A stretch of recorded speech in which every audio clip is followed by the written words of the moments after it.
Good morning and welcome.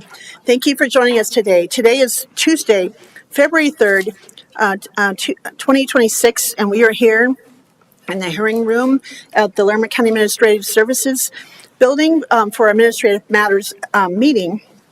And I call this meeting to order, and I invite you all to please stand and join us for the Pledge of Allegiance.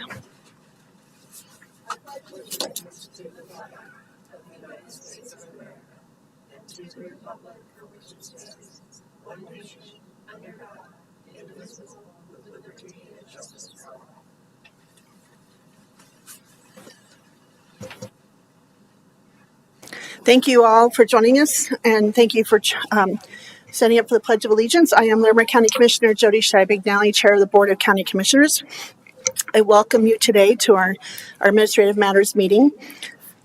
Joining me at the dais is my colleague, Commissioner John Kafalis. Commissioner Stevens is not feeling well today, so she won't be joining us. We also have helping us across the room, support our meeting, is our amazing clerks to the board. Today we have Deidre O'Neill. Thank you, Deidre. It's great to have you. We also have our county manager, Lorenda Volker. We have from the Public Information Office, Tom Clayton. Good morning, Tom. And from the Commissioner's Office, we have Sarah Martin, who is a big support for us in many ways. So we're going to start now with public comment. We have a few folks signed up, and we have 3 minutes. I have been informed that two folks are coming together. So I'll invite Sonia and Kevin to the podium, please, to give us public comment, and we welcome you, and you have 3 minutes. Thank you. Hi, I'm Sonia Ketting with the League of Women Voters. I've met you both before, and some of you look familiar to me. And this is Kevin Stearns, and we are working on a project that is the Citizen Observer Corps, and we are trying to find a new path for news for people in the community. And we've been at it for 3 years. It began as a league project to check that our public meetings were being well run, and then we received a grant to try to push it a little further and see if this could help out where journalism was falling away from communities. And we have learned a lot, and we continue on, and we're introducing AI because it's helping with our sustainability. So Kevin is our philosopher developer, and we're getting some really good stuff, but what we need is a connection with the county so that when we have reports, which we publish on Substack, someone in the county could know that we're publishing these so that they'd be yours to share as well with just a link to the Substack, and also to check the work because we're dealing with AI and we want some security that we haven't accidentally gone off of the rails because something that happened somewhere where we wouldn't know. We want to know that the information is accurate and useful for everyone. And we hope that the county would be supportive in the fact that this would be great PR to bring the information about all the many meetings that happen for the county's behalf and have a place to share it with community so that they could look at whatever topics we're able to have our volunteer team get to the internet. Anything else you want to add? Yeah, well, and I would appreciate maybe a name. My email's on there, and I can reach out again. But a central contact point so that we can consistently go to the same source and work on what we're doing. Great. And that's your public. Thank you for your public comment. We'll go ahead and have you sit. We'll go through the rest of our public comment, but I'm sure we'll have a thing or two to add to that. And we welcome you. Thank you for that. Is there anyone else in the room that wishes to make public comment? I'll give it another second or two. Okay. Sarah, would you mind seeing if there's anyone online that would like to give public comment?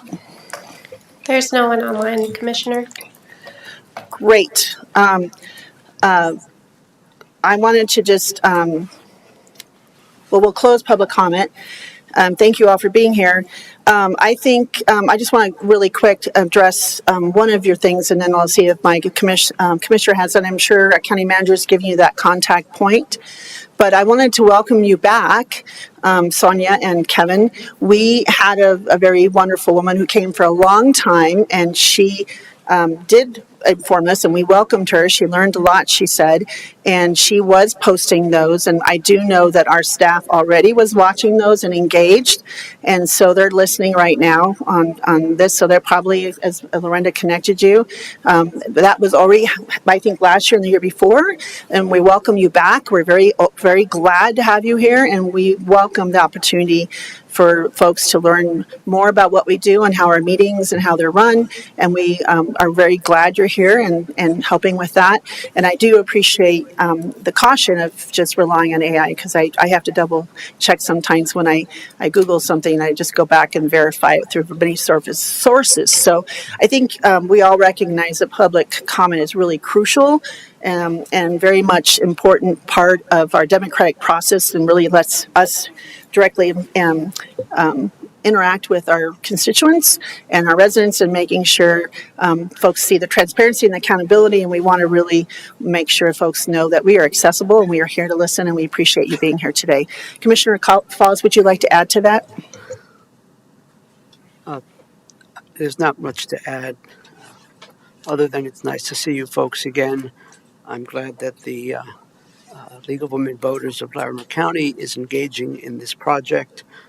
I think the more we can do, certainly to make local government more available to folks and understandable, certainly in the interest of transparency, accountability, and certainly accuracy. And I'm glad that our county manager reached out to you, and I suspect someone in public affairs would be the person to have that connection to make sure that whatever reports you're putting in the Substack are accurate. So again, thank you. Important. Nice to see you folks. Thank you, and thank you again. I'm pleased to express to League of Women Voters, we're glad they got the grant, and we're really grateful they do this work. We want you here and want you to engage, so we're very grateful to see you. Okay, Lorena, do you want to add anything to that? Okay. Yeah? No? Okay. Thank you all for being here. We're going to move on to our approval of the minutes. Commissioner Gonzalez, did you have anything you wanted to change, or any concerns about the minutes? No, I do not. Okay, then I ask, sir, if you would please make that motion. Yes, I move to approve the minutes for the week of January 26th, 2026. Thank you. We have a motion on the table. Any further discussion? All those in favor? Aye. Aye. Great. Our minutes are approved. We're moving on. So now we'll go on to our draft commissioner's schedule, and I'll turn this over to Sarah Martin. Sarah, if you wouldn't mind reading through the commissioner's schedule. Thank you. This is the commissioner's schedule for February 9th through the 13th, 2026. On Monday, February 9th, from 8 a.m. to 9 a.m., Commissioner Stevens may participate in the virtual statewide Transportation Advisory Committee and State Transportation Commissioner Coordination Meeting. From 12 p.m. to 1:30 p.m., there will be an elected officials lunch at the Rio Grande Mexican Restaurant at 143 West Mountain Avenue in Fort Collins. From 1:30 p.m. to 2:30 p.m., there will be a work session with Leslie Ellis, Director of Community Planning, Infrastructure, and Resources, in the Commissioner's Conference Room on the second floor. From 3 p.m. to 6 p.m., there will be land use items with the Development Review Team. It's a hybrid meeting in person. It will be in the hearing room on the first floor or virtually via Zoom. From 6:30 p.m. to 10 p.m., there will be land use items with the Development Review Team. It's a hybrid meeting. In person, it will be in the hearing room on the first floor or virtually via Zoom. On Tuesday, February 10th, from 9 a.m. to 12 p.m., there will be an Administrative Matters meeting in the hearing room on the first floor. From 1:30 p.m. to 3 p.m., there will be Administrative Direction to County Management in the Sprague Lake Conference Room on the second floor. From 4 p.m. to 5:30 p.m., Commissioner Shattuck McNally may attend the Visit Estes Park Community Roundtable, the Chief Executive Officer Meet and Greet at the Stanley Chocolate Factory at 157 West Elkhorn Avenue in Estes Park. From 6 p.m. to 9 p.m., Commissioner Gonzalez will attend the Environmental and Science Advisory Board meeting. It's a hybrid meeting. In person, it will be in the Carter Lake Conference Room on the first floor or virtually via Zoom. From 6 p.m. to 10:30 p.m., Commissioner Shattuck McNally will attend the Loveland Urban Renewal Authority meeting at the Loveland City Council Chambers at 500 East 3rd Street in Loveland. On Wednesday, February 11th, from 8 a.m. to 9:30 a.m., Commissioner Gonzalez will attend the Workforce Development Board meeting at the Warehouse Business Accelerator at 815 14th Street Southwest, Suite C250 in Loveland. From 8:30 a.m. to 9:30 a.m., the Commissioners may participate in the virtual Counties and Commissioners Acting Together Governing Board meeting. From 10 a.m. to 3 p.m., Commissioner Shattuck McNally may participate in the virtual Colorado Forest Health Council meeting.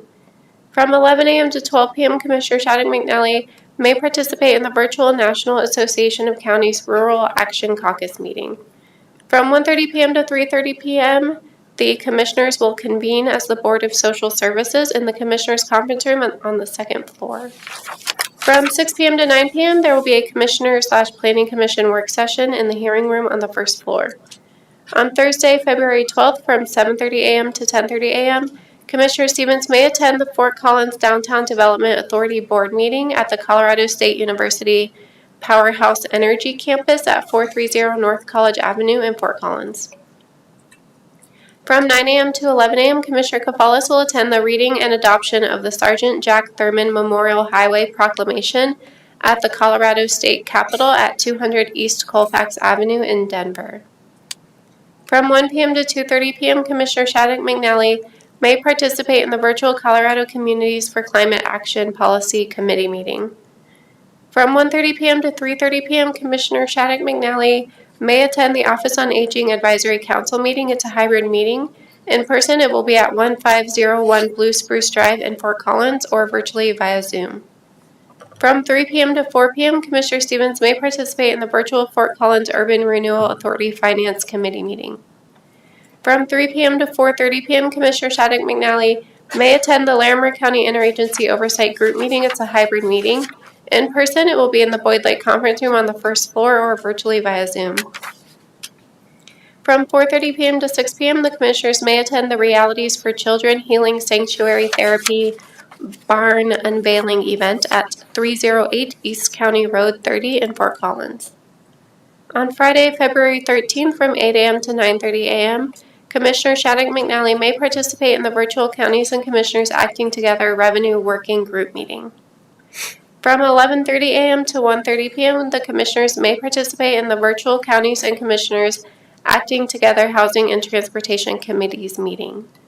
From 12 p.m. to 1 p.m., Commissioner Stevens may participate in the virtual Colorado Counties, Inc. Human Services Office Hours meeting.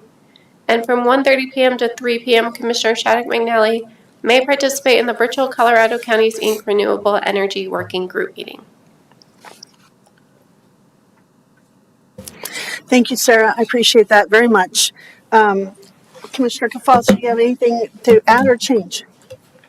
I do not have anything to add or change, but I wish to make a comment regarding one of the activities in the interest of transparency, accountability, and accuracy. The Monday, February 9th afternoon land use hearing that begins at 3 p.m. here. The second discussion item has to do with something that was mentioned last week regarding data centers and the potential to extend the current 30-day moratorium that we put in place last week. So that's February 9th.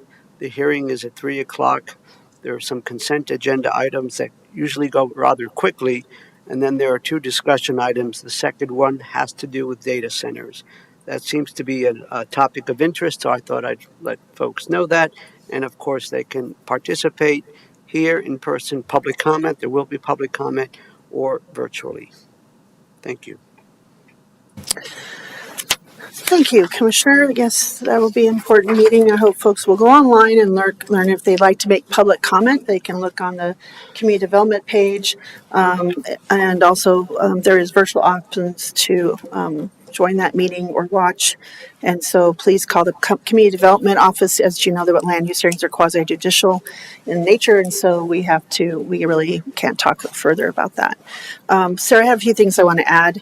On February 9th, I know we have the luncheon, but I'm going to try to at least join partially the Colorado Forest Health Council. I serve on the legislative, chair of the legislative committee, but I also serve on the Leveraging Resources Committee, and I just have to be there to talk about some legislative priorities for a quick minute. So that is just virtual from, I'll probably go from 12 to 12:20, but go ahead and put for the full time because I'm not sure how that's going to roll out. And then, thank you for that. Would you also, on the 10th, that's going to be a busy day, that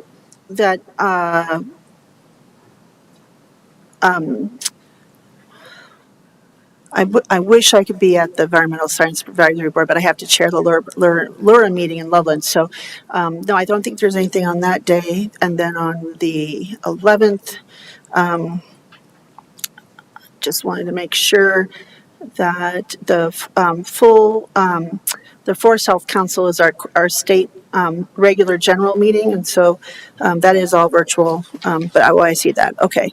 And then on the 12th in the morning, I just wanted to make sure folks know I'm going to be riding along with EMS with UC Health, and that is from 9 to 12, and we're going to make that a little shorter, and so I want to make sure that was added.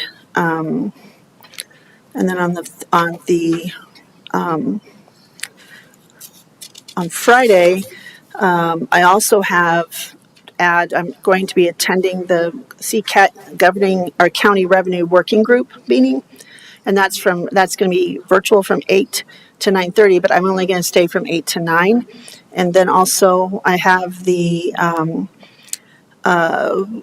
CECI Renewable Energy Working Group from 1:30 to 3. And that's also virtual. That comes after the CCAT policy meeting. So those two things would be great. Thank you. All right. Onward and upward. We have, schedules are always in flux. So now we're going to talk about the consent agenda. Just for the public's information, the consent agenda consists of items of no perceived controversy and routine administrative actions, such as abatements, agreements, deeds, final plats, liquor license, resolutions, and many other matters previously reviewed by the Board of County Commissioners, and staff recommends approval of the consent agenda. A commissioner may request that an item be pulled off the agenda and considered separately, and items from the agenda will be considered after the board takes action on the remainder of the consent agenda. I will now read through here, and I'm not going to go in detail of all the consent agenda, so if you are interested, always on our Board of County Commissioners website on the Larimer County website, our agendas and the consent agenda and details are in more detail and amounts and things. So I just want to make sure you know that's where else you can go to get that information if you are interested in that. On our consent agenda today for February 3rd, 2026, we have abatements first, and we have several. I'm not going to read through all of them, but there are, I believe, 15 of them. And so these are petitioned for abatement or refund of taxes for lots of entities, so you can go online and look at that. We have agreements.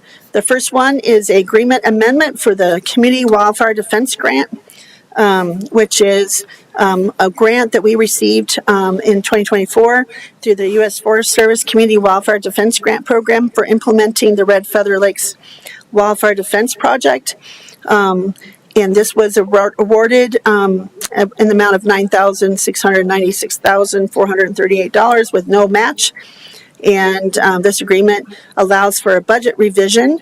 And so that is from 9/1 to, we only get a 5-year period, so it's from 9 of 2024 to 8 August of 2029. The next is agreement number 5 to agreement for jail services, and this is agreement allows and describes the terms covering the holding of municipal sentenced and pre-sentenced offenders from the city of Loveland by the Larimer County Sheriff's Jail.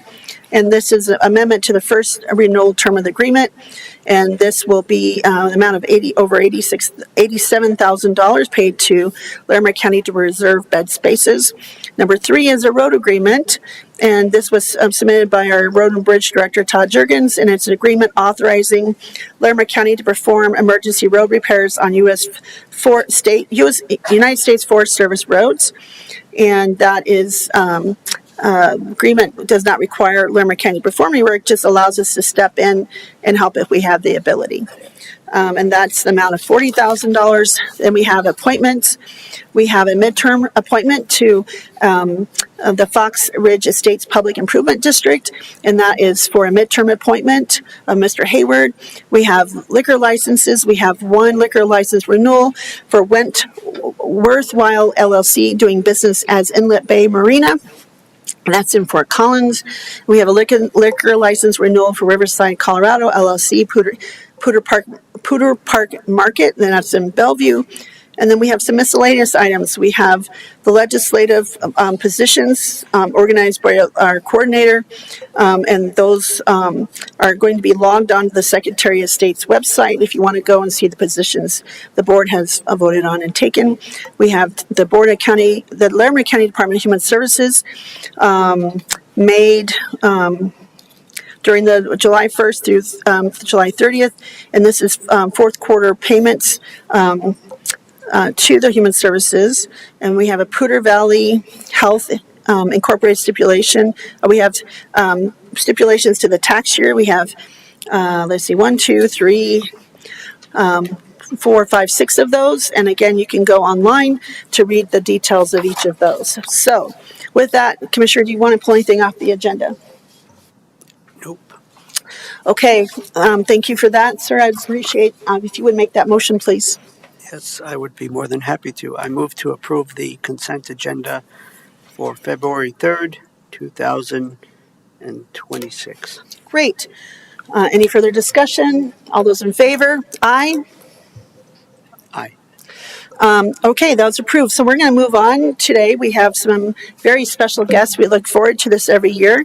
The first guest is the 2026 Miss Valentine, Ellery and Bowersfeld. Oh. And I want to welcome you and your family and the wonderful chaperone, that I'll let her introduce herself because she's always so amazing to hear from. And come on up to the podium, and we welcome you as our guests as we celebrate Miss Valentine and the special month of February and Valentine's. And welcome, and please introduce yourselves, and thank you for coming. It seems like I was just here yesterday. Okay. No, this is February 2026, and I'm here to introduce our 2026 Miss Loveland Valentine. Ellery Ann. And can you say your name? We'd love to recognize you. I'm sorry. Norma Jean Goodhart, and I'm a resident of Larimer County. Okay. Ellery Ann is the daughter of Diane and Reed Bowersfeld. She's a senior at Loveland High School, president of the National Honor Society, partner in Special Olympics Unified Sports, member of the leadership team, multi-event athlete for track and field, and girls varsity swimming. Congressional Award gold medalist. She also plays the French horn and has played the mellophone for the Crimson Regiment. Her hobbies include running, culinary pursuits, and logistics. And she's an all-around American girl, and we're so proud of her. She works as a certified nursing assistant and plans to go to nursing school. And I think I have permission to say that she's a finalist for the Betcher Scholarship, and that's exciting. So please, I welcome Miss Loveland Valentine 2026. Welcome. Thank you. Thank you, Norma Jean, for that wonderful introduction. I'm truly honored to serve as Miss Loveland Valentine this year. This role holds a special place in my heart as it celebrates the rich tradition and heritage of our beloved city. As Norma Jean mentioned, this year marks the 80th anniversary of our renowned remailing program. Yesterday, we proudly commenced this milestone year with the stamping of our first Valentine. It is incredible to think how the program, established in 1947, has grown and flourished over the decades. The vision of Postmaster Elmer Ivers, alongside the efforts of business leaders Ted and Mabel Thompson, set the foundation for what has become the nation's largest remailing program. In Loveland, Colorado, known affectionately as the Sweetheart City, we hand stamp over 100,000 Valentines every year with a unique cachet in verse and design. This heartfelt tradition is more than just a local delight. It reaches people all around the globe, spreading messages of goodwill, love, and celebrating the spirit of Valentine's Day. As we approach this cherished holiday, I invite everyone to join us at our annual Sweetheart Festival. It is a celebration like no other, where there's truly something for everyone to enjoy. From delightful activities to heartwarming gatherings, it is an event that embodies the love and community and spirit that Loveland is known for. Thank you all so much for your time today, and thank you for the vital role you play in making our community the wonderful place it truly is. Being born and raised here in Larimer County fills me with immense pride and gratitude. It is a privilege to be a part of this community that embraces tradition, celebrates love, and extends its kindness beyond borders. So let's continue to cherish and uphold these values that make Loveland and Larimer County exceptional. Together, we can ensure that these beloved traditions thrive for many more generations to come. Thank you again, and I look forward to celebrating this Valentine's Day with you all. Thank you, Ellery. We appreciate you being here and such a wonderful comments. Appreciate. Don't go very far. I do have a few cards. Yeah, we'll do that in a minute, but because we're going to take a picture. But we'd probably like to save some comments for you. So if you wouldn't mind staying there. Sorry, we'll come and get those in just a minute. We'll take a photo opportunity because we celebrate with you. I will start with Commissioner Cafalis. Would you like to make any comments, sir, or ask questions? Actually, I'd like to do both. First of all, I want to express my sincere gratitude to you, Ellery Ann, and certainly Norma Jean. You're definitely an institution in this community, a very positive and good and honorable institution, and God bless you. I'm glad I wore red today. I was Perfect, on theme. It's not exactly as the proper red as other folks are wearing, but it'll have to do. But just an immense gratitude.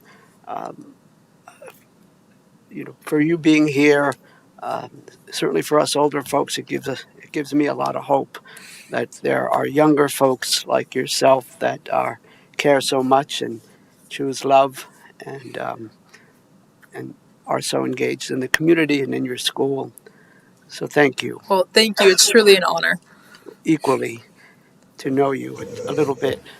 And I have two questions. Yes. The first one is easy, I think. The other one is a little bit more complicated. As a fellow runner, what kind of running do you do? Well, it varies. So for track season, I train, I do hurdles, I do the 800, I do 400. So whatever my training entails. And then in the off season, I love just going for like 5Ks with my dog. It's my favorite thing, just exploring. I love to explore when I run. So. Thank you. And somehow I suspect your pace is a little bit better than mine. But all that said, my second question, Ellery Ann, is with all the things that Norma Jean shared, that you shared, what motivates you, what inspires you perhaps to be so engaged in school, finalist for scholarships, a senior at high school, sports, in the community, I think playing the French horn and some other interesting musical instrument. What motivates you, inspires you to be so darn engaged?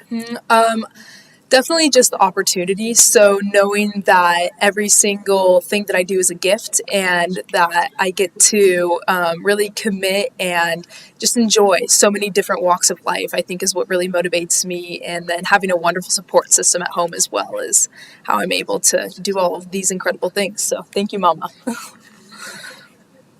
Thank you kindly. Thanks, Madam Chair. Certainly, Commissioner. I just first want to say you're really a young woman after my own heart.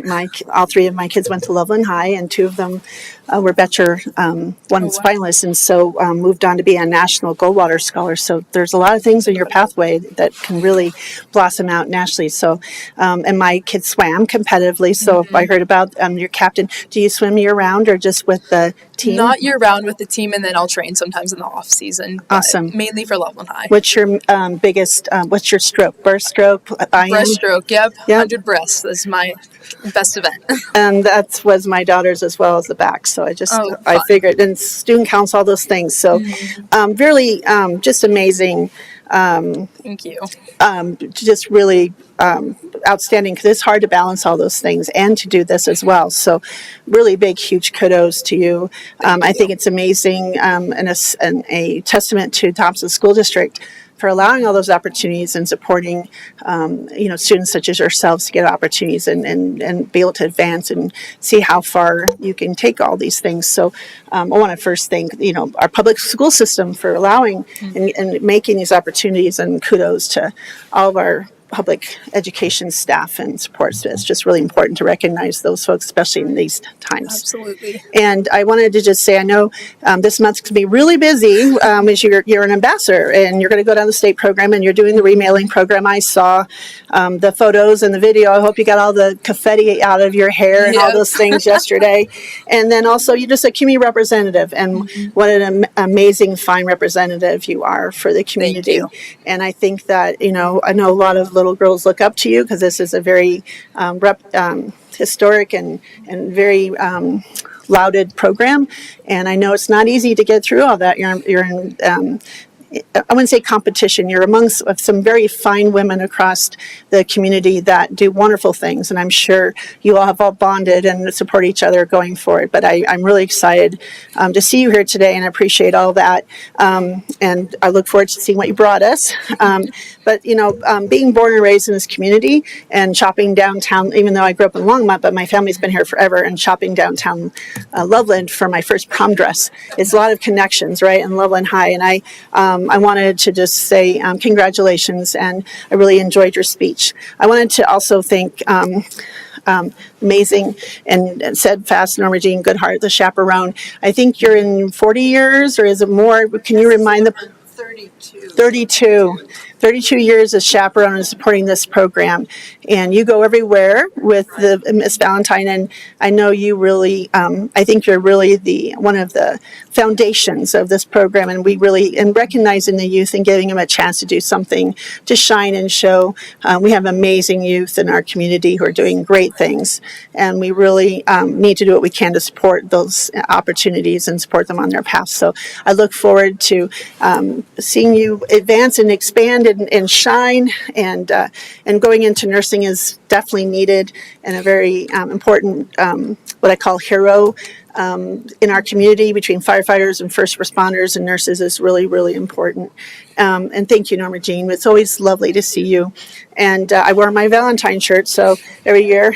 And I also want to just thank your mom, Mrs. Bauerfeld. I just wanted to, having been in your shoes and do all these things, it's just amazing. A lot of amazing folks, and you'll probably say it's all her, but you empowered her to use her voice and do great things. And I think, moms hold their kids' hands for just such a short while. It might feel really long when they're toddlers sometimes, but really they're in our hearts forever. And really there's a lot of important things come from families, and families all shapes and sizes and connections. And I just wanted to make sure you also get some congratulations. I have to give a tip of the hat to my husband as well. Like, he's a Thompson School District employee. Oh. So he's part of that background. Great. Well, thank you thank you to him and all of your family, because it does take a village, and thank him for his service to the Thompson School District. It's really important. And we just look forward to seeing this, seeing where you go, and hope that your the rest of your senior year goes extremely well, and that you enjoy every moment. And again, congratulations. Thank you for being here today. I'm going to ask our county manager. She always has something wonderful to say, if she'd like to add to this. There's not much to add, but Ellery, you are so well spoken. It is such an accomplished young woman. Every year we meet Miss Loveland Valentine, and I think, wow, the bar is so high, and every year the bar is higher. So congratulations. You're going to have a great year. you're a wonderful ambassador for the program and for the community, and just congratulations. Thank you so much, and thank you all again for having me. Well, thank you, Lorinda. And we're going to take a pause for just a quick moment because we'd love to take a photo. We have our clerk and recorder up next. If you would like to join us, Miss Clerk and Recorder, we'd love to have you in the photo with us. We're going to pause and take a photo with Miss Loveland Valentine, Ellery Ann Bowersfeld. So we'll return momentarily. Thank you.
Thank you all for your patience. What a great and joyful thing to do this morning. We really appreciate Miss Loveland Valentine coming to visit with us, along with her chaperone, Norma Jean Goodhart, who's been doing this for 32 years. Always such a pleasure. And as I want to repeat what our county manager said, Lorenda, every year we meet this amazing woman, and then we meet another one. And we're like, wow, they're just such accomplished, well-spoken young women, and do a great job representing the community. And really proud of her and all the things she did. And so thanks again. But we have another guest today, and very glad to hear from them because there's some really important information for her to share. So I welcome our Larimer County Clerk and Recorder, Tina Harris, for an update on the upcoming vehicle licensing system called Drives. Thank you for being here. Yes, thank you for having me as a guest. I'm Tina Harris. I'm the clerk and recorder, and I just wanted to stop by and just give you a little update. The clerk's office, there's never a dull moment. And so one of the things, it's just a quick heads up. And if you've walked our halls, you've seen the signs. If you've been in as a customer, you've also have seen the signs, but there will be a major statewide upgrade to the Colorado's vehicle title and registration system. I always call it a vehicle licensing system, but I think I need to be a little clearer there. And it's called Drives, and that begins February 13th. So because this is a statewide system, there will be temporary outages, but nothing that's going to be too much of an impact.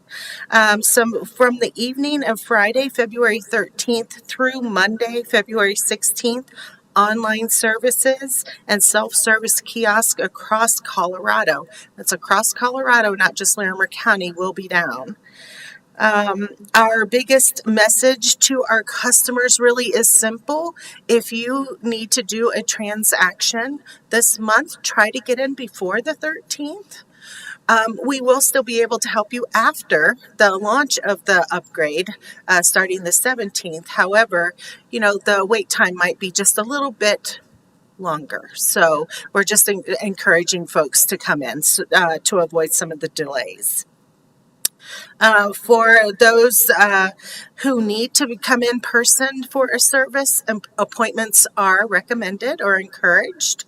That will just get you in and out a little quicker than if you're a walk-in. And so you can go out and book an appointment at larimer.gov/book-a-time, and that's all one word. And then just a quick reminder, many of the registrations or transactions can be done over the phone. So instead of coming in person, give us a call so we can give you the best direction. If we can do it over the phone for you, we're happy to do that. Once the system goes live, customers may notice slight delays like I talked about throughout February. But beyond that, I don't think that we're going to have anything outside of what is already normal.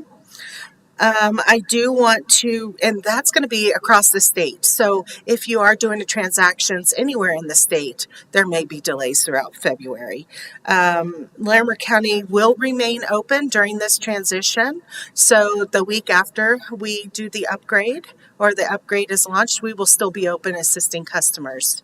So there will be no downtime. For us, we will actually be here on the 16th.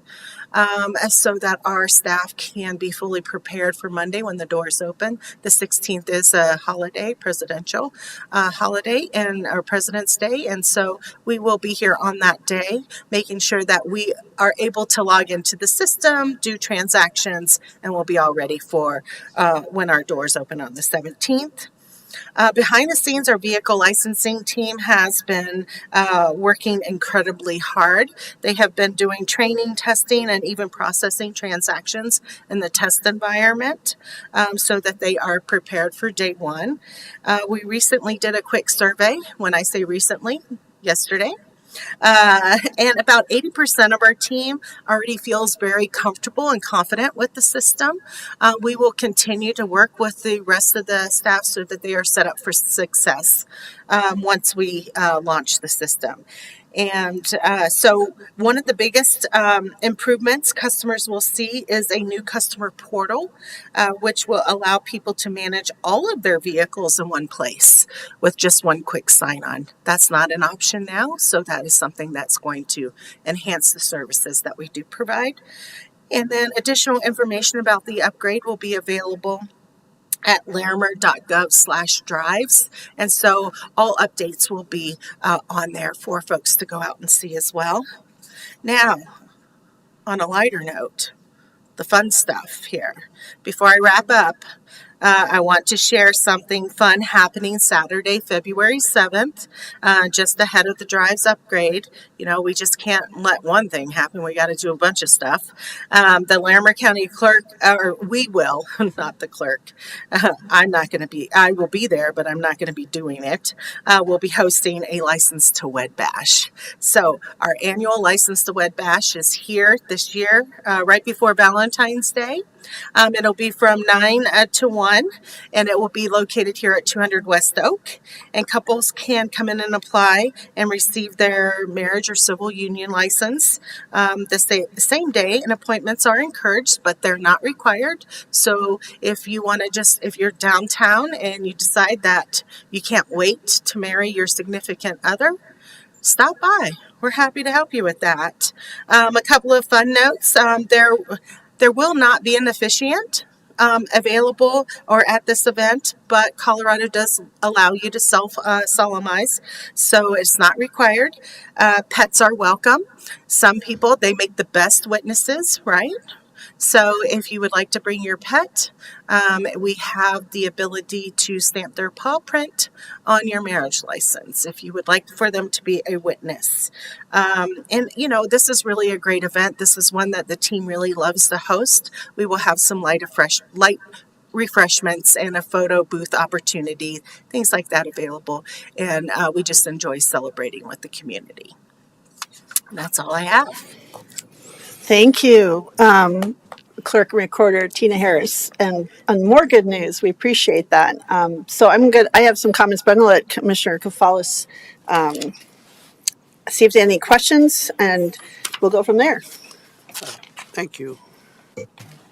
Thank you, Tina, Madam Clerk and Recorder. I have a couple of questions, and one you've already initially answered. And of course, I appreciate all the amazing work that you and your Clerk and Recorder team do in so many areas. So I'm very appreciative of that. I think you've focused on efficiency, customer service, and trying to make sure that we're all part of a team as a county organization. So thank you for that. My questions are, well, one that you've already alluded to, and that is, well, let me just put these in sequence. One is, why are we changing the vehicle licensing system?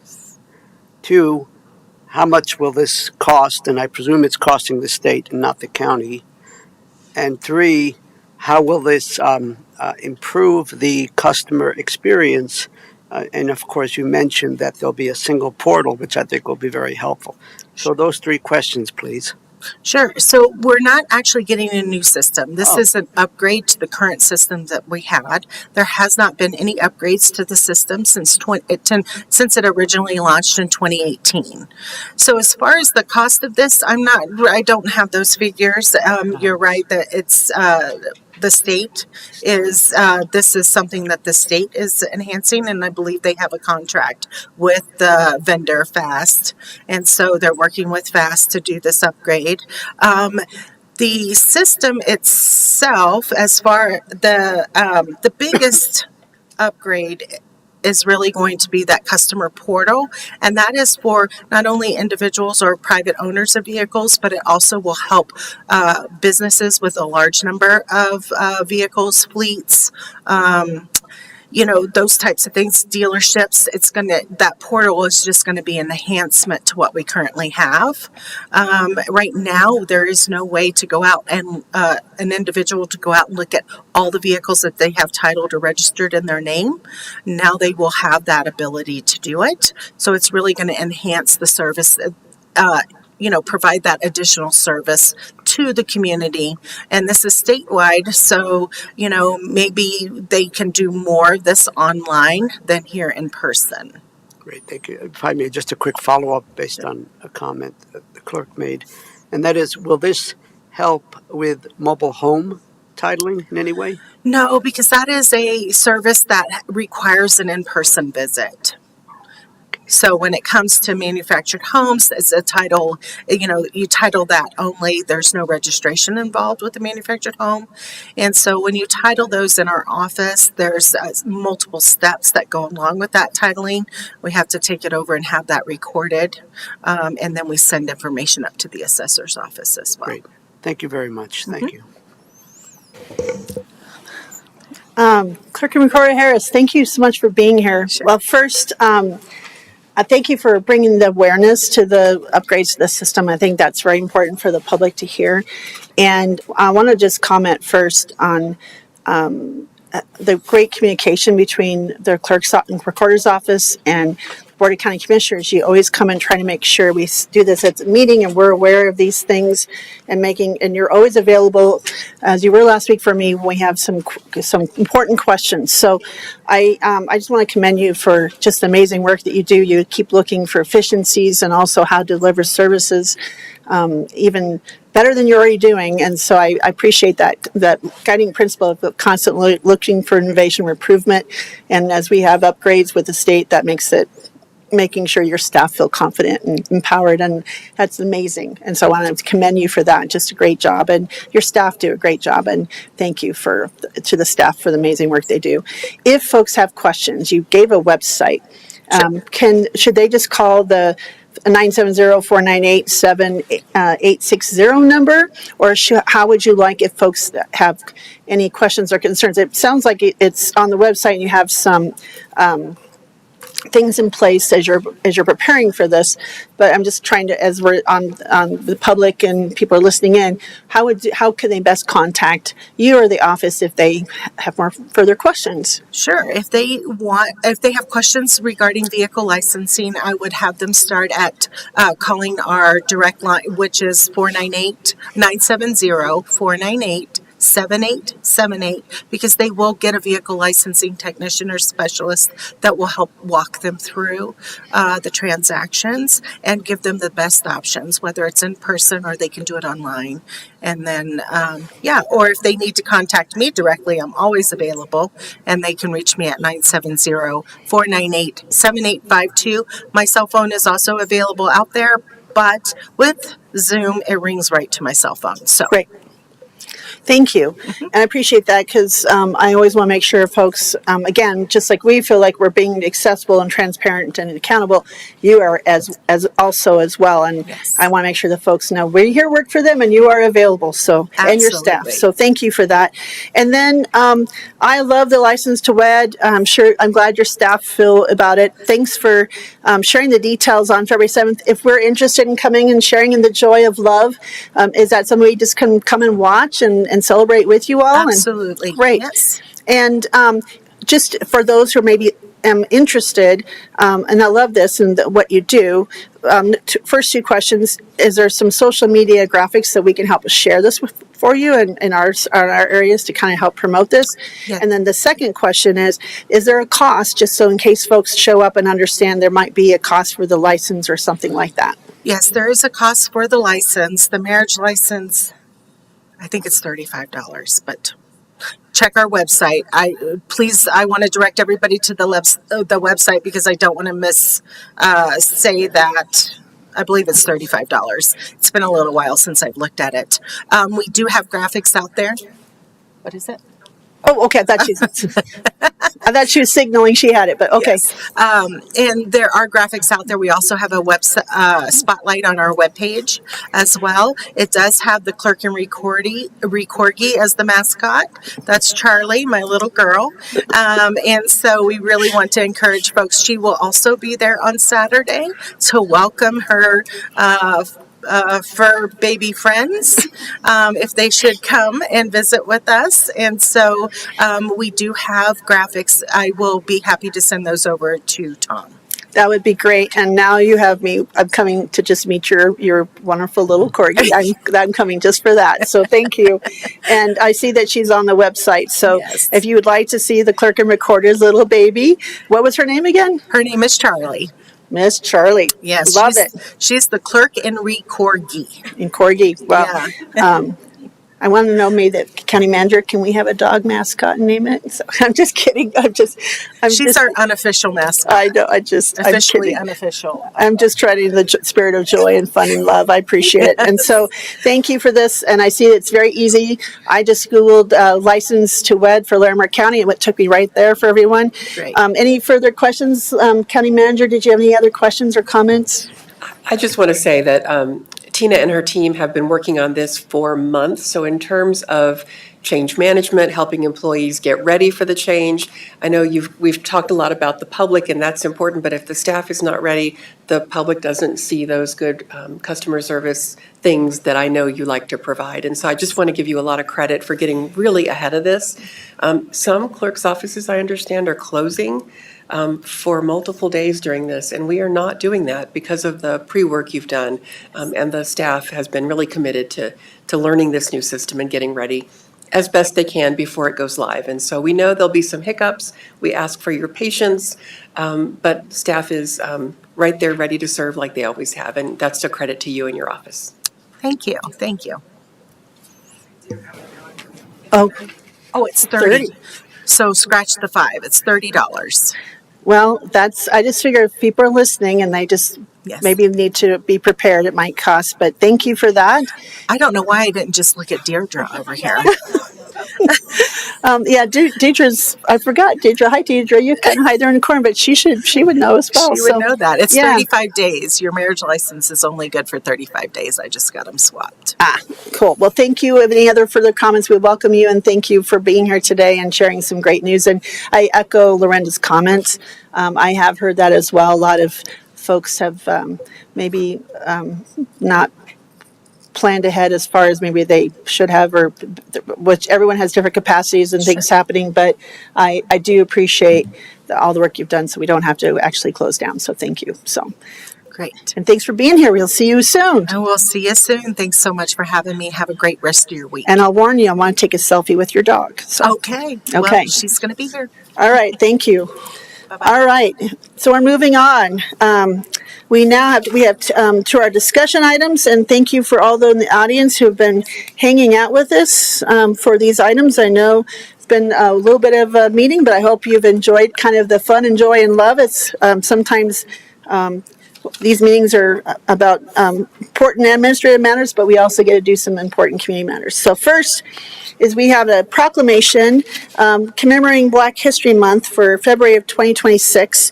And this is submitted by the Board of County Commissioners and submitted by our Assistant County Manager, Lori Kadrich. And the Larimer County Board of Commissioners really encourages the celebration of Black History Month through programs, ceremonies, and activities in the community to learn from the past and understand the experiences that have shaped Larimer County, and invites all to visit the Association for the Study of African American Life and History at www.asalh.org to learn more. And I want to say we had some folks who were planning to come today, but work called and they were not able to go into work later. And so I do thank them for trying, and they did appreciate us doing this proclamation today. And I really want to say Black History Month is a time to recognize the contributions, resilience, and leadership of Black Americans who have shaped our nation and our communities, especially Larimer County. And I think it's by commemorating Black History Month, we are honoring the past and we learn from it and strengthen the community by encouraging opportunity and understanding. And I'll have a couple other comments, but I'm going to go ahead and ask Commissioner Kafalis if you would read the proclamation and then make the motion, and then have your, I'm sure you'll have comments, sir, after that. Yes, thank you. A proclamation commemorating Black History Month, February 2026.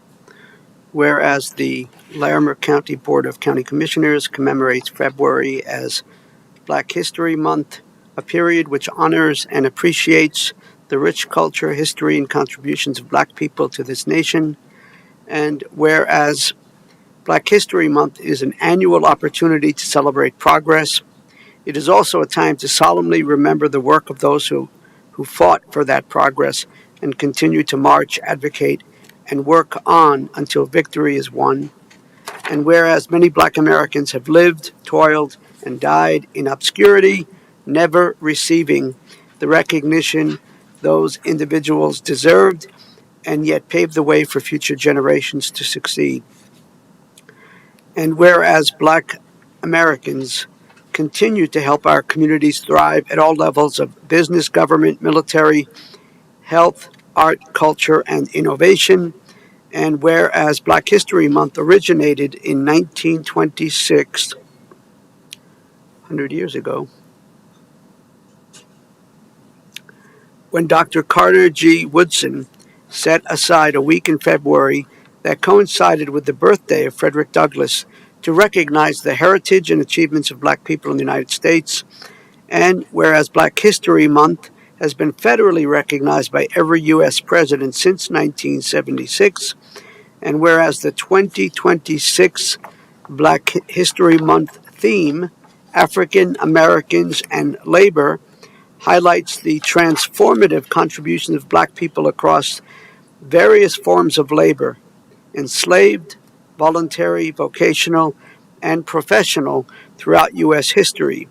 And whereas Black labor has been central to building economies, architectural heritage, and social institutions, while African Americans have continually organized to combat exploitation, wage disparities, and discrimination, with figures like A. Philip Randolph and Addie Wyatt leading significant movements for labor and civil rights.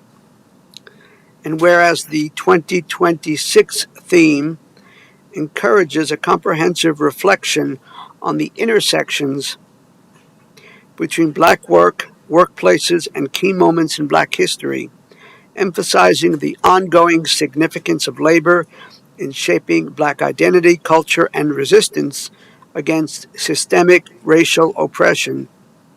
Now, therefore, be it resolved, the Larimer County Board of Commissioners, County Commissioners, does hereby proclaim that February 2026 is designated as Black History Month and invites all to visit the Association for the Study of African American Life and History. I'll repeat the website at asalh.org to learn more, and encourages the celebration of Black History Month through programs, ceremonies, and activities in the community to learn from the past and understand the experiences that have shaped Larimer County. Thank you. I'll offer the motion. I move to approve the proclamation commemorating February 2026 as Black History Month. Thank you, Commissioner. With the motion on the table, I invite you to make some comments. I don't have much to say. I think the proclamation speaks for itself. Comments have been made. I'm just grateful that we can do these kinds of proclamations. I think it's really important, especially these days, to lift up a comprehensive view of history that is inclusive of all of those who have contributed to getting our great country to where we are today. So I'm just very glad that we're doing this, and I suspect others will know more, but usually there are lots of events at Colorado State University and in the community to honor our neighbors, our African American Black neighbors, and all of their contributions and all of their struggles. Thank you. Thank you, Commissioner. And I wanted to just comment a few things on this. I'm appreciate our Community Advisory Board and Lori Cadrich and others who we just started doing these a few years ago on the Black History Month, and we have our National Association of Counties Legislative Conference in Washington, D.C., and it's kind of been my tradition when I go is I take a morning to go and visit the African American History Museum. It's quite a powerful museum. museum and lots of great folks, as you mentioned, Frederick Douglass.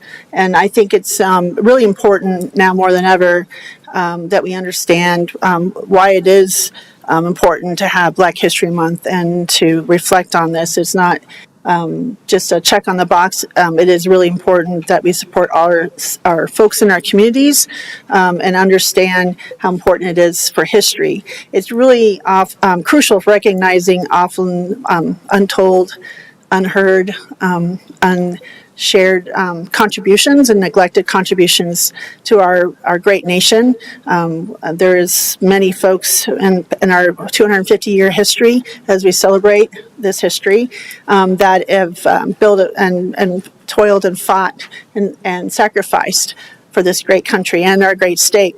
And I think fostering education and recognizing those contributions and understand that Black history, all history, is American history. And I always think about, like, Frederick Douglass has some amazing quotes, Maya Angelou, lots of folks. And she had said, history, despite its wrenching pain, cannot be unlived. It must be faced with courage, need not be lived again. And we really need to make sure that history informs all of us so that we can learn and live from that to have a better future for all of us, and how important that is for our youth and for all of us who, as we go through life and life gets really busy, it's important to take a moment and think about the history. And I also wanted to say, since it's February 3rd, a really important day, I believe, is February 1st is called Freedom Day, and it honors the signing by Abraham Lincoln of a joint House and Senate resolution that later became the 13th Amendment. And he signed this on February 1st, 1865, and that led to the 13th Amendment and the abolishment of slavery and certainly important rights for all. So I wanted to point that out too, as all those things happen together in important parts of our history. And I'm really grateful that as a board we choose to really celebrate and make sure we elevate and bring awareness to the importance of it all. So with that, there's a motion on Lorenda, would you like to say anything? I guess I'll just add, proclamations like this offer the opportunity for the Board of County Commissioners to draw attention to issues of importance in the community. This is one of those. And so because this proclamation is passed, you all have the opportunity to speak to it from your hearts and talk about the many events that are happening across the community to increase education, learn from the past, and do better in the future. So thank you for doing these. These are important. They're important to all of us. Thank you, Lorenda. I echo that. But they are important to all of us. So there's a motion on the table. Commissioner Kafals, any further discussion? Yes. Yes, sir. Oh, just one of your comments reminded me that I think it was yesterday, I believe it was the anniversary of the ratification of the 15th Amendment to the Constitution, which basically ensured that everyone had the right to vote. Yes, sir. Thank you. That's another important day, and that's why February, even though we celebrate love and Valentine's Day, it also has a lot of other powerful things to celebrate and remember and to recognize. So thank you for adding that. All those in favor? Aye. Aye. Great. Those proclamations. We have 3 of those that I have signed, and they're ready. And since we didn't have anybody, I hope that we'll all take one each and take it to a community group that maybe might appreciate having that proclamation. I have mine already chosen, and maybe Commissioner Gaffalis, we can leave one with Commissioner Stevens, and I hope that we can take them out to the community and give those to those groups. All right, on to a very important item on our discussion, and this is approval of the 2026 Rental Assistance Grant Program between Larimer County and Neighbor to Neighbor. Thank you all for hanging out this whole time. I hope that you've enjoyed this morning as much as I have. And this is, we have Alita Rodriguez, our Office of Housing Stability, and joining also, I'll let you introduce our guest, our important guest. And this is just approval of a grant contract to fund Neighbor to Neighbor with the amount to a good amount to administrate the rental assistance program that supports eligible renters in Larimer County to avoid eviction. Aaliyah, thank you for being here. Kelly, thank you for being here.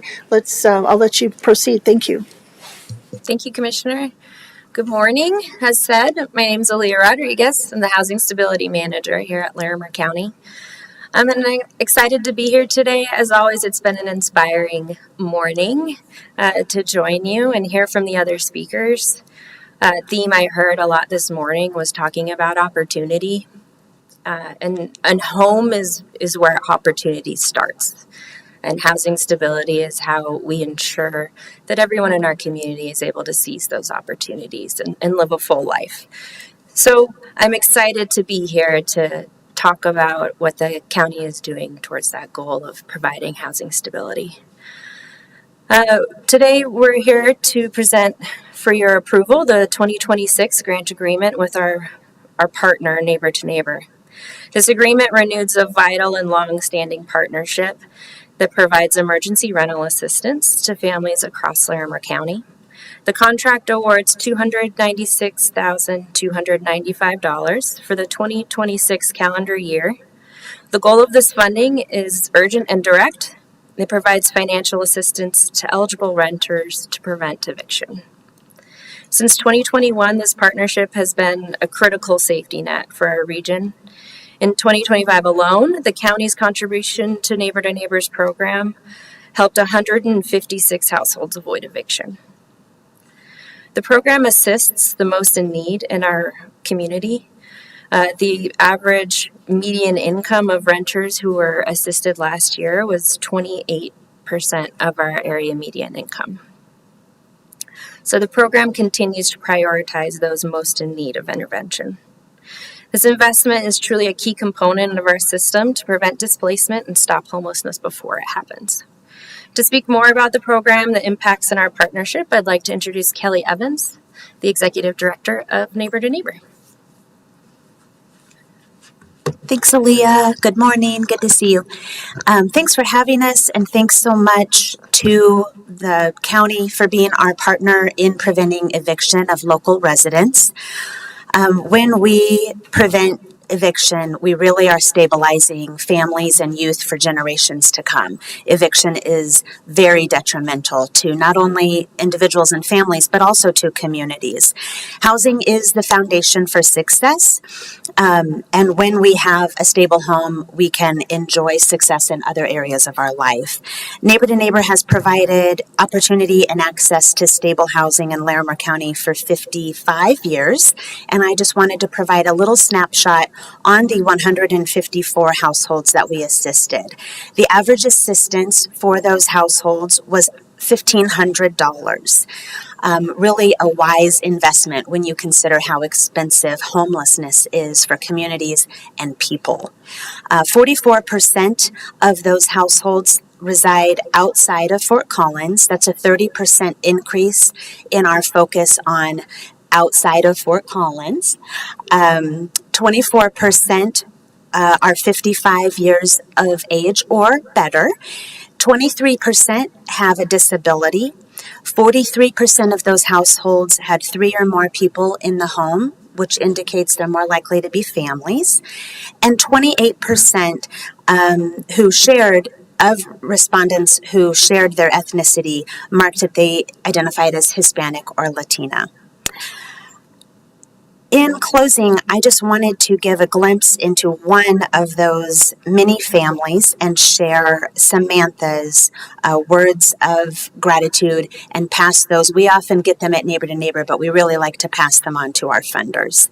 Samantha shares, I welcomed a baby at the end of 2024. Then I was fired from the job I'd held down for 7 years, and I entered 2025 without a job and a brand new baby. My savings started to diminish. After several months, I found my new current position, but 2 weeks later, my boyfriend's hours were reduced. When rent came due, we were struggling to pay it. I looked into options, and Neighbor to Neighbor was on the list. In God's time, it was the exact date that Neighbor to Neighbor's pre-applications opened, and I immediately started the process. Within a few days, Vanya reached out to me and helped me submit my application. Just 3 days before my rent deadline, my application was approved, and I felt a huge weight lifted off my shoulders. We're so grateful. Thank you, Neighbor to Neighbor, for making sure my baby will have a roof over her head. And thank you, Larimer County, for your partnership and support. Thank you, Kelly. And Leah, I think we might have questions. I'll start with Commissioner Kafalis. Thank you. Thank you both, and thank you for the third person in the back. And so, a couple of questions and then a comment or two. One is how, well, it was interesting what you mentioned, Kelly, about serving folks that are outside of Fort Collins. I'm wondering, do we have demographics on how many of the households that we helped, for example, in 2025, are actually located in the unincorporated parts of Larimer County, some of the rural areas, perhaps? Mm-hmm. Sort of. Okay. 87 of the households were in Fort Collins and 37 were in Loveland.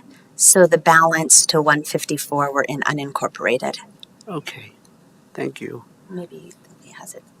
And I suppose my second question, and then a comment or two, and that is, how do folks find out about this type of eviction prevention support? How do they know about this?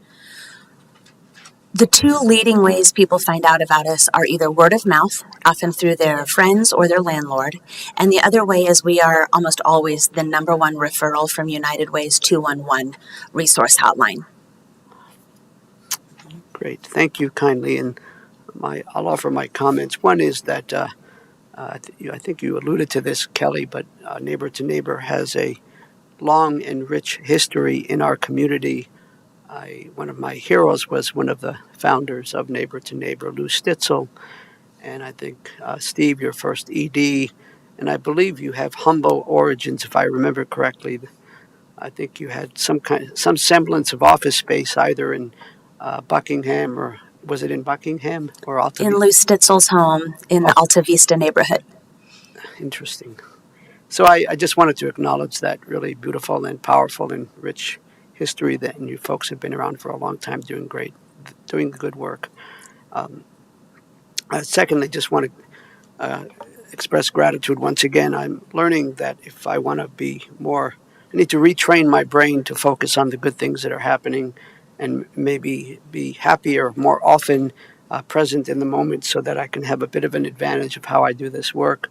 But gratitude to the pretty long-standing partnership between the county and, my goodness, thanks to Aaliyah, and Neighbor to Neighbor. I think, we have emergency rental assistance programs and all of those things over the last number of years since COVID, and I'm sure prior to COVID. So this is a great example of partnership, and I'm very grateful for, well, certainly for Aaliyah, for your work. You're kind of behind the scenes, the quiet one, and the partnership between a really powerful, good organizations, community-based group that is rooted totally in the community. So that's my gratitude. I feel better already. Thank you, Commissioner. Thank you, Aaliyah. And thank you for being here, and thank you, Kelly. I really enjoy when we get to come and learn some of the events and hear the stories. And I wanted to just reinforce and appreciate and thank you for bringing some of the numbers and the data, especially for the public to hear and hear that story, so people understand what this is and what this means. And as Commissioner Kapas alluded to, after COVID, we had received some grants, and we had immediately joined this partnership to scale up, because you guys are very good at what you do. Your organization is phenomenal, and maybe people don't realize the importance in the long run of the upstream, preventative, prudent uses of funds that really helps the community in the long run with cost avoidance and disruption, which is, I think, in the long run, and more than just money or time, but as you mentioned, legal impacts, and also the youth and families. It can be generational, and I really appreciate you highlighting that. And I really am glad to hear there was an 38% increase outside Fort Collins, because the need is, as we know, is great, and going to probably increase when we also add the cost of health care that's rising with changes from the federal government, and and lots of other things. And so I just really am grateful for you sharing those numbers, and just it's heartening to hear of the success, but just knowing I know that's the need is still growing. I wanted to ask a question on top of what you had shared about the 43, and correct me if I didn't get these down, but you believe 40%, 43% of these are more than 3 people in the household, so we're assuming they're families or families with children. And this is a discussion we had yesterday because as I served on the Thompson School District Accountability Committee and some of those things, we discussed about early interventions and how disruptions in children having to move around and transition to different schools because of maybe housing instability. Do you have any numbers or studies or things that you share about the importance of children staying in the same school or with their family or with their friends, and sometimes having free the meals served at school is just really a lifeline. Do you have, or maybe Leah as well? I think it's really important to highlight that really disrupts children's learning and sets them up for not a very good path to thriving into the rest of their lives, and that is long-term consequences. If you wouldn't mind elaborating on that. Thank you. I don't have those statistics handy with me, Commissioner, but I can absolutely follow up with that. Great. And there's plenty of studies out there that do show that children are disproportionately impacted by evictions. There are more children being evicted than there are households that are individuals. And the impacts of the eviction hit the children longer and for generations, as Kelly was saying, because they end up moving schools. They end up getting in trouble at school more because of that movement, and it impacts our children. Thank you. Mm-hmm. And I didn't mean to throw you that curveball, but I think you kind of stated what I was hoping you state, that this has long-term impacts. And as a community and the community we serve, these children are placed in, circumstances where everyone's being in control. As you shared that story, that was, this person had a stable job and didn't know, and there's changes. And we hear one over and over and over again the last few years. A large percentage of our communities are one crisis, one paycheck away from maybe being housing insecure, and I think we need to think about that. So I also wanted to ask my next question. I know the answers to this, but I really want the public to understand. I know you shared a little bit about this, but what are the numbers that again, I'm going to throw this at you, but I think you might have an idea of this. Is we keep people housed. This keeps them housed for how much longer, and what does idea of the costs of that we're saving, a cost avoidance, but also what other things can you share about how this really is a really prudent kind of the upstream intervention that really helps the community as a whole in the long run? Yeah. I know you just touched on that, but I think I want to emphasize that. Well, it's a great question. Having an eviction on your record is immediately very detrimental to your future rental opportunities. Homelessness, as I mentioned, is very expensive. The trauma that happens to especially youth when they experience homelessness really does usually last generations. But also the cost of homelessness. There are many studies trying to pin down the cost of homelessness, and it really varies by the person. You can be experiencing homelessness and not have a huge financial burden to the community if you're quietly getting away with living in your cousin's apartment. Also, it can be very expensive if you are regularly visiting the emergency room, police services, and other multitude of resources in the community. So I generally take the cost of homelessness per household to be $25,000. That is a conservative number per year, but it can certainly go higher or sometimes lower than that.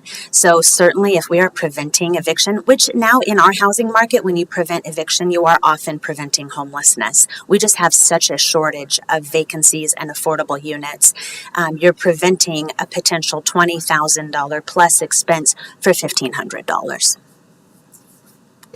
That's exactly what I was hoping you would share. So I think that's a very large. I always say about wildfire mitigation: $1 invested has a cost avoidance of $6. This one is even greater, and I just wanted to thank you for sharing that because I want folks to understand. I think this is a really important program, and extremely proud of our partnership with you all the last 5 years or more. And I really appreciate the work that you do. And Leah, I appreciate the partnerships that you have cultivated and nurtured throughout the community. And so you're in rooms that we can't always be in because we're so busy, and you're bringing back that information about the importance of a lot of these programs and making sure folks know that Larimer County does care about our folks in the housing, and we're trying to do what we can in our lane. So thank you for that. Lorinda, did you want to add anything else to this important agreement and grant agreement? I will. I'd love to. Thank you. I think one of the statistics that really sticks in my head is last year, more than 80% of the folks remained housed for the next 6 months after receiving assistance through this program. That is a significant number, and it demonstrates really the one paycheck example, just one emergency away from losing their housing. I also would like to say the relationship we've had with Neighbor to Neighbor, thanks to Aaliyah, began with the Emergency Rental Assistance Program, Round 1. Again, round 2, and we have been able to hold back some ARPA dollars to be able to continue this last year and again this year. So we're very fortunate to have had those dollars in our community and to have really set them aside for this purpose, because we know preventing homelessness is so much more important and easier to deal with as a society than finding yourself homeless. So thank you both for your work. This has been a really great partnership. It's not something the county had to staff up to do because we had a community partner who was ready to widen the program to the full county. So thank you for that. And thank you, Aaliyah, for nurturing this relationship. Thank you, Lorinda. And so would you, either one of you, like to add anything else? Okay, Commissioner? Would you like to make that motion, or do you have other things you'd like to say? Actually, both. So Okay, would you like me to make the motion first, or? sure. Yes. I move to approve the 2026 Emergency Rental Assistance Grant Agreement between Larimer County and Neighbor to Neighbor. Thank you. So further discussion? Yes, just a tiny bit. And one is just to amplify, I think, somewhat resounding theme that we've heard all this morning in this conversation, and that is this is an example of partnership, but it's an example of the county's. It's a solid example, I think, of how we are involved in the continuum of housing and certainly in the homelessness space in a proactive, upstream kind of way, as was mentioned. So I just wanted to amplify that. This is a solid example of the county's involvement in addressing homelessness ahead of time, in our Larimer County community. And the second thing I wanted to mention, which I don't think has been mentioned, which I think it's important to call it out a bit, and that is there's also, if you think about it, there's also a bit of a public safety aspect to this, because the folks who typically issue eviction orders are law enforcement folks, and it can be a very delicate situation, and sometimes those situations can escalate. So there is a public safety component to this if we can minimize when that has to occur. And I think we have seen in some of the data that was presented this year or last year perhaps, there was a drop-off in recorded evictions in the county. So that's a positive as well. Thank you. Okay, thank you, sir. And so there's a motion on the table. All those in favor? Aye. Aye. That passes 2-0. Kelly, thank you for being here today. Aaliyah, and thank you for celebrating with us. Have a wonderful day. We're going to move on now to the county manager update. Lorinda, what would you like to share with us? Thank you. I will keep it brief this morning. I did quite a bit of external coordination, but the 3 things I'd like to highlight. Met with Fort Collins Chamber of Commerce CEO Ann Hutchinson. We coordinate with the Chamber on many things through our workforce center and other places, and it's nice to keep in touch with Ann and her board. And then I met with NOCO Foundation CEO Kristen Todd for the first time in a quarterly meeting, and there's a lot of opportunity for us to work together on some similar projects and messaging with the nonprofit community, especially around housing. And so those are exciting conversations to have. both with the Chamber and with the NOCO Foundation.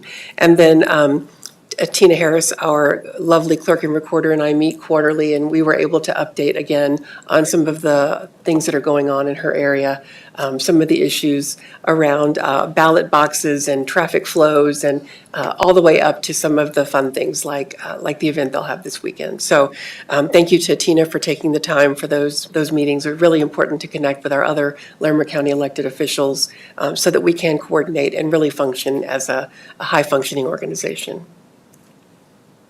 Thank you, Lorenda, and thanks for the work that you do and the relationships that you nurture. I'm really excited to hear about the meeting with NOCO Foundation, and I look forward to seeing the things that we do together.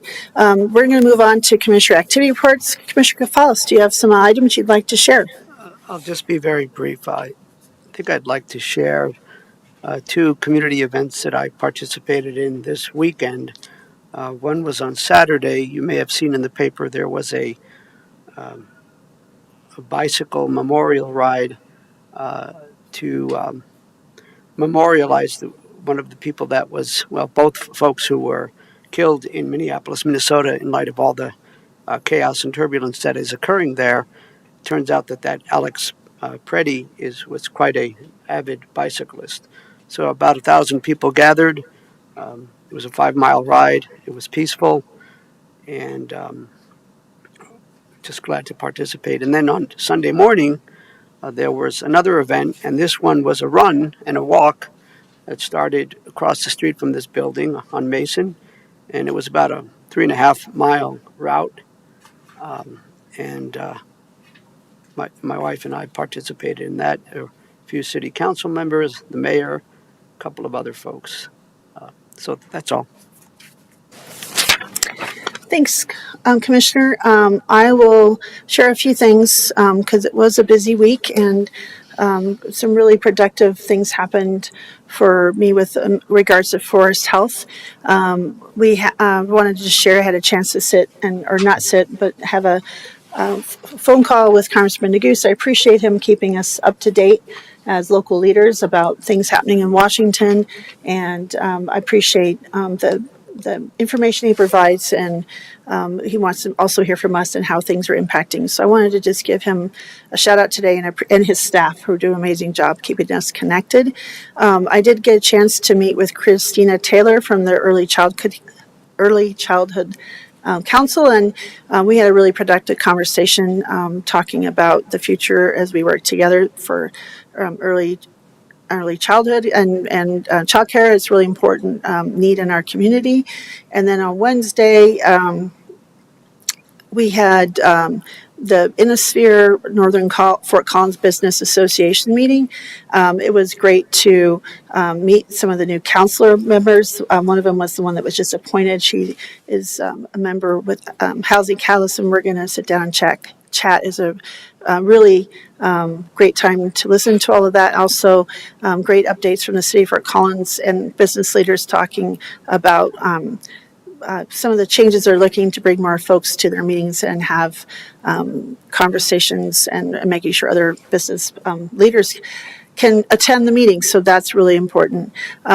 We had our Commissioners Club luncheon, and I wanted to shout out to all the employees. We have a Commissioners Challenge, which is step challenge. And so most of the year, 90% of the year, we all record our steps every day. And there's certainly more than a handful who are pretty competitive in this. A lot of them are folks that maybe are out walking outside doing work for the county, and rangers and folks who are out doing code compliance. And it was really a great conversation and chance just to hang out and have lunch and celebrate those. It's important to know that taking steps and getting outside and walking we're really support our employees doing proactive things for their health. It keeps our health insurance down, but also I believe it keeps our employees happy and active and maybe in the moment getting outside or maybe on a treadmill. Like sometimes I have to finish my steps up at the end of the day and make sure I get them in. But I just wanted to congratulate all of those who made their goals, and thank you for doing great work. Take care of yourselves, and thank you to the staff that organized that. I'm really excited to see that continue. I wanted to also share, if you haven't seen last Wednesday, January 28th, 2026, we had our work session on the update of the progress of the 2024 to 2028 strategic plan. There is some amazing things our staff are doing and in partnership with the community. I really hope that you'll log on to that. It was 1:30. You can go to the Larimer County YouTube channel or onto our website.